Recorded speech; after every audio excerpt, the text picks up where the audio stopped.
Disculpen, jóvenes, se reinició en esta ocasión mi computadora, pero ya estoy de regreso. ¿Me escuchan bien?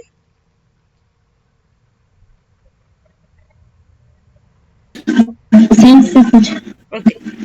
Bien, entonces me quedé en esta parte de la regulación del agua, ¿no? Ok. Entonces, pues bueno, es bien sabido, ¿no? Los ecosistemas que nos ayudan, pues al mantenimiento del riego natural, el drenaje, la amortiguación de descarga de ríos, lagos, acuíferos y su distribución regular, ¿no? Por ejemplo, en la parte de riego natural, pues bueno, eso ya lo conocemos muy bien. En los flujos, en los ciclos hidrológicos, en la superficie de la tierra, pues bueno, a que llueva, que se mantenga la humedad en suelo, en ambiente. En la amortiguación, en la parte del drenaje, pues bueno, se sabe que en el ciclo hidrológico, o bueno, más bien mientras el agua pasa mediante un río, muchas de las partes del río ayudan a filtrar y a limpiar pues el agua, ¿no? Claro, al nivel en el que nos encontramos actualmente, a nivel humano, las plantas de tratamiento ya son muy necesarias porque la cantidad de carga que se le da al ambiente pues es masiva, ¿no? Pero pues por algo, en un inicio el drenaje pues descargaba los ríos directamente, cuando no éramos muchas personas, cuando pues la descarga era menor, ¿no? Y pues bueno, no era tan industrializado todo. Porque pues bueno, hay rocas, hay sedimentos, hay muchos procesos de filtración para el agua. También las plantas ayudan a mantener la materia orgánica, los componentes del drenaje, perdón, y limpiar ¿no? Ok. Y bueno, la distribución y descarga de los acuíferos, que no se deslaven los ríos, que los ríos no deslaven, que se mantenga el ciclo y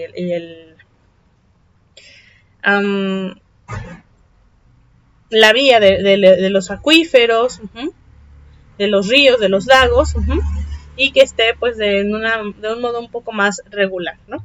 Ok. En cuanto al abastecimiento del agua, pues bueno, se refiere al filtrado por la cubierta vegetal del suelo, la retención y almacenamiento, dependiendo de la topografía que haya, es decir, la forma del relieve, principalmente en arroyos, lagos y acuíferos. Y bueno, los servicios proporcionados son aquellos asociados al suministro del agua y se relacionan con el uso consultivo del agua por hogares, agricultura e industria. Ok. Bien, ¿recuerdan más o menos qué es un uso consultivo y no consultivo? ¿Lo vieron? Ay, no sé si lo vieron conmigo. Sí, creo que sí. Cuando vimos tipos de usuario en su segundo semestre, en la asignatura de manejo integral del agua, no sé si recuerden que vimos los tipos de usuario de agua, cómo los podemos clasificar. Y entre ellos estaban los usos consultivos y no consultivos. ¿Belén se acuerda más o menos? ¿O ya no se acuerda?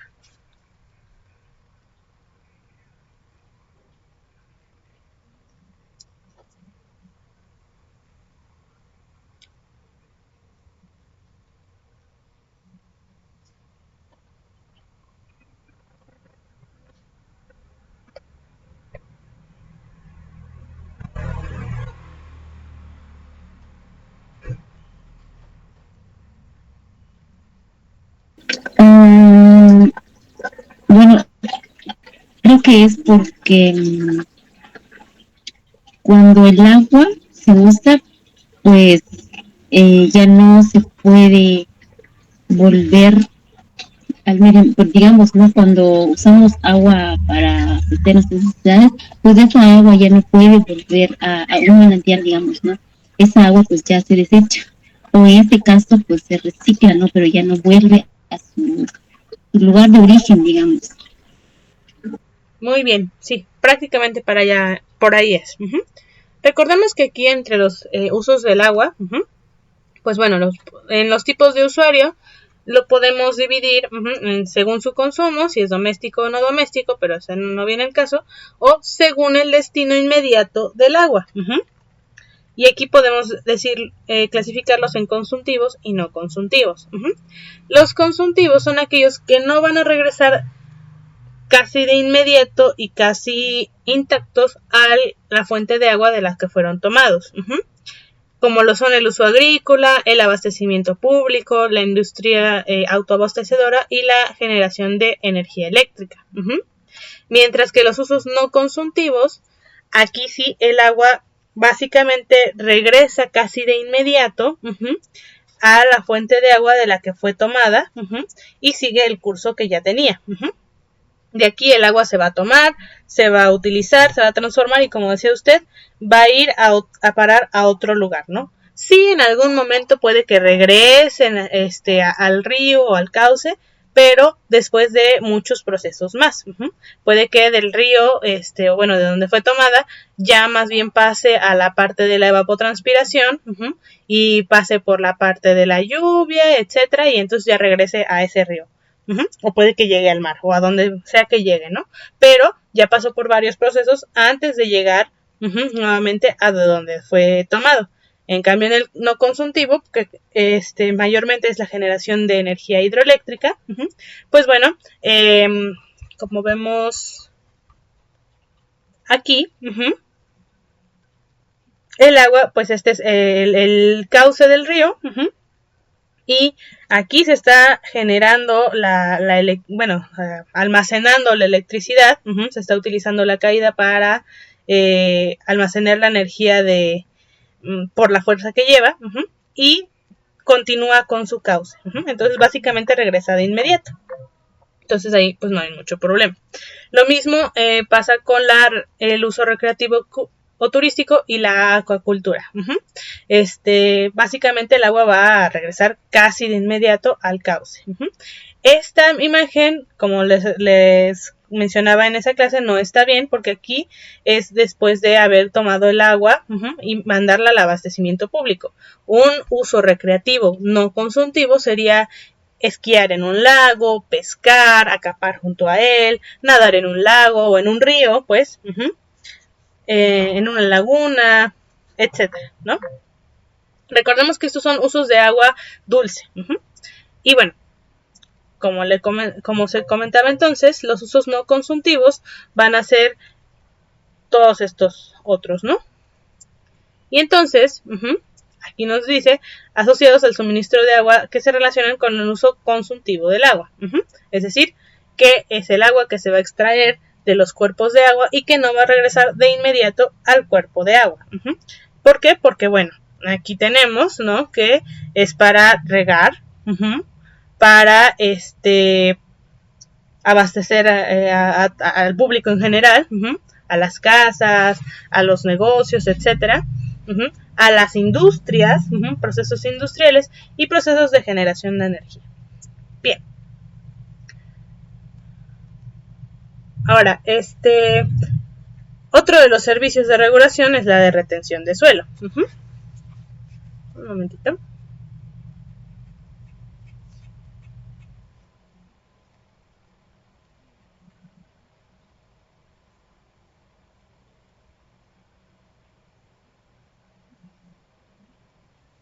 Ok. Bien. Entonces, en cuanto a retención de suelo, ¿no? Pues aquí depende de los aspectos estructurales de los ecosistemas, ¿no? Tenemos la cobertura vegetal y el sistema de raíces. ¿Por qué? Porque la cobertura vegetal va a interceptar la lluvia y va a evitar la erosión del suelo desnudo. Y las raíces, bueno, van a estabilizar el suelo y también pues van a evitar la erosión. Entonces, los servicios que nos va a proporcionar la retención de suelo es mantener la productividad agrícola y evitar daños debido a la erosión del suelo. Entonces, bueno, aquí vemos, ¿no? Cómo se crea el suelo, se mantiene y se va a mantener la humedad, entre otras, los nutrientes. Claro, no todos van a poder tener tanta retención de suelo como otros. Hay algunos de suelos más porosos que otros, etcétera. Pero en sí, pues la vegetación va a ayudar, el ecosistema va a ayudar a que se mantenga la retención.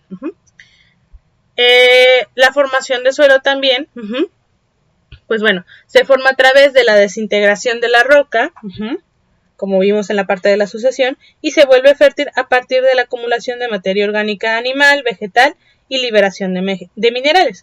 Entonces, mientras se deshace la roca, también la vegetación, los animales van generando desechos que se va convirtiendo en materia orgánica. Esta materia orgánica se va a descomponer y va a formar más suelo fértil, ¿no? ¿Cuáles son los servicios proporcionados? Bueno, van a mantener la productividad de los cultivos y la integridad y el funcionamiento de los ecosistemas naturales. Ok. A ver. Bueno. En cuanto a los ciclos naturales, pues bueno, es la disponibilidad de estos elementos que a menudo son un factor limitante para el crecimiento y la aparición de las formas de vida, por lo tanto, es esencial, ¿no? Recordemos nuevamente esta parte de los ciclos biogeoquímicos cuando hablábamos de los elementos que necesitan los organismos, principalmente los autótrofos, porque son quienes por medio de ellos vamos a recibir todos los demás organismos los nutrientes, que pues bueno, no van a estar distribuidos de manera pareja, regular los nutrientes. Entonces, los ecosistemas nos van a ayudar a reciclarlos, a captarlos y entonces poder enriquecer el suelo y poder seguir con la red trófica de vida, ¿no? Están relacionados principalmente con el mantenimiento de suelos sanos y productivos. Ok. También para el tratamiento de residuos, pues bueno, los sistemas naturales son capaces de almacenar y reciclar ciertas cantidades de desecho humano orgánico e inorgánico mediante la dilución, la asimilación y la recomposición química. Como mencionaba hace rato, ¿no? Las plantas de tratamiento de residuos son totalmente importantes. ¿Por qué? Porque la cantidad de residuos que ya generamos como población humana es inmensamente grande. Necesitamos darle un gran apoyo al ecosistema porque ya no lo puedo hacer de manera natural. ¿Por qué? Porque los sistemas naturales que había antes, pues bueno, ya fueron desplazados, han sido eliminados por los recursos que hemos ocupado de ellos. Y por recursos me refiero a madera, tierra, animales, carne y también por el recurso del espacio. Entonces, pues bueno, eso por un lado. Y por otro, pues como comentaba, son tan grandes las cantidades y son tan específicos a veces algunos químicos que sí necesitamos nosotros hacer parte de esta descontaminación y aún así el ecosistema sí limpia gran cantidad de nuestros recursos. ¿Por qué? Porque, por ejemplo, la parte orgánica, pues bueno, la desintegra, la diluye, etcétera, y las partes inorgánicas también, ¿no? No las desintegran de manera inmediata, pero sí, pues van siendo integradas nuevamente al ecosistema, ¿no? Pueden ir yendo integrándose poco a poco al ecosistema, porque bueno, a final de cuentas los metales, los vidrios, el plástico, todo se va a desintegrar en algún momento. El caso es cuánto va a tardar en regresar o bueno, va a llegar a desintegrarse, ¿no? Recordemos el plástico, etcétera. Entonces, todo lo que se debe de reciclar, pues bueno, a veces puede tardar miles de años, ¿no? Para poder terminar de desintegrarse. Ok. Bueno, también en cuanto a la función de polinización, pues bueno, este es esencial para la mayoría de las plantas de reproducción, incluidos los cultivos comerciales. Sin esta función, muchas especies de plantas se van a extinguir. El cultivo de la mayoría de los cultivos modernos sería imposible. a pesar de que sí hay muchas técnicas de polinización, etcétera, para nuestros alimentos, aún así dependemos enormemente de los polinizadores que existen en nuestro planeta. Colibríes, mosquitos, insectos en general, animales, etcétera, etcétera, ¿no?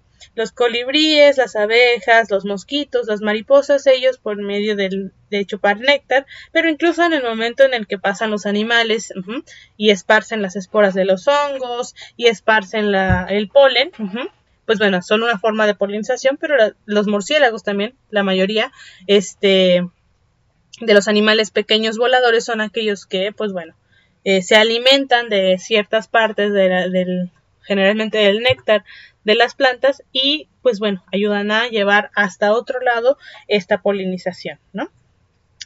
El acervo genético, las células reproductivas, para que, pues bueno, se pueda haber una variedad genética necesaria para la supervivencia de las especies. Bien, en cuanto al control biológico, bueno, es resultado de los procesos evolutivos. Los mecanismos naturales condujeron a las comunidades de animales, de plantas, es decir, las comunidades biológicas, más o menos estables que previenen el brote de plagas y enfermedades.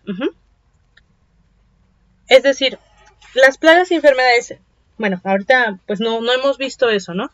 Pero no sé si ya han visto su programa de estudios, su plan de estudios de su carrera, de la universidad.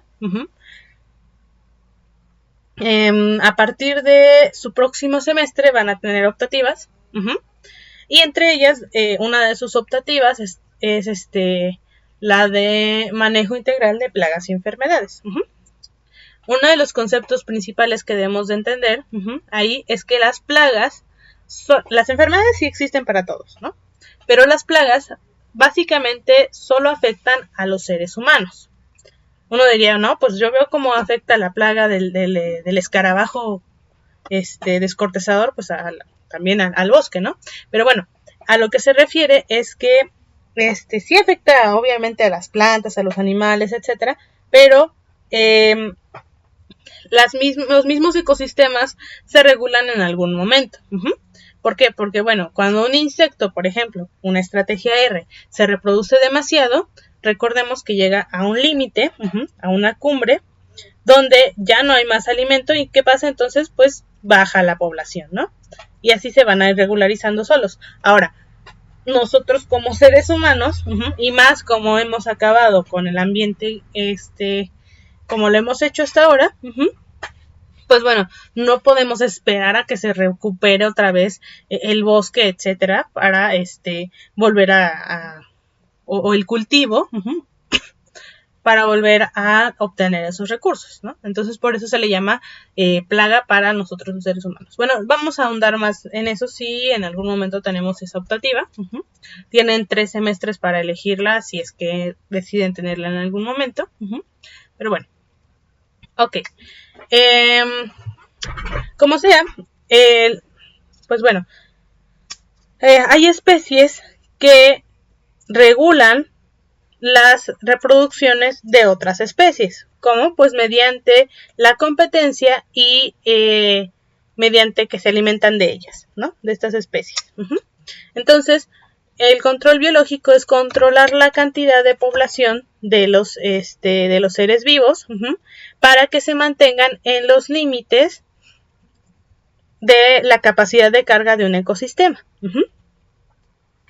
Cuando la sobrepasan, generalmente y de manera natural, los seres humanos somos una excepción, pero el ecosistema deja de dar las funciones que hacen que pueda vivir ahí ese organismo, y entonces, pues bueno, se llegan a disminuir las poblaciones. Entonces, según el RIC, en el 85, los ecosistemas naturales controlan más del 95% de todas las plagas potenciales de los cultivos y portadores de enfermedades para los seres humanos. Ahora, aquí nos habla de potenciales. ¿Por qué? Porque no todos los organismos siempre van a ser una plaga. Por ejemplo, el gusano cogollero tiene su función, hay organismos que se alimentan de ellos, etc. Una plaga va a ser en el momento en que ya la cantidad de organismos que haya se desequilibró y empieza a afectar a los demás, ¿no? De manera exorbitante. ¿Por qué? Porque se descontroló la población, la cantidad de población. Pero mientras existan en pequeñas poblaciones reguladas, no son un problema como tal, como plaga. ¿Por qué? Porque los inconvenientes que generan, para nosotros, por ejemplo, son asumibles. Y pues bueno, entonces controlan a la mayoría de la plaga de las plagas potenciales. Generalmente entonces podemos decir que una plaga es el desequilibrio en el ambiente. Si no hay ese desequilibrio, no vamos a encontrar una plaga. Sí vamos a encontrar algunos organismos, pero no se van a convertir en una plaga. Ok. Oh, ya van a ser las 5. Bueno, pues en la próxima clase vamos a ver las funciones de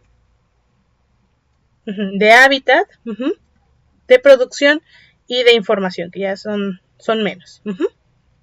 Ok, vamos bien hasta aquí, Belén, ¿alguna pregunta?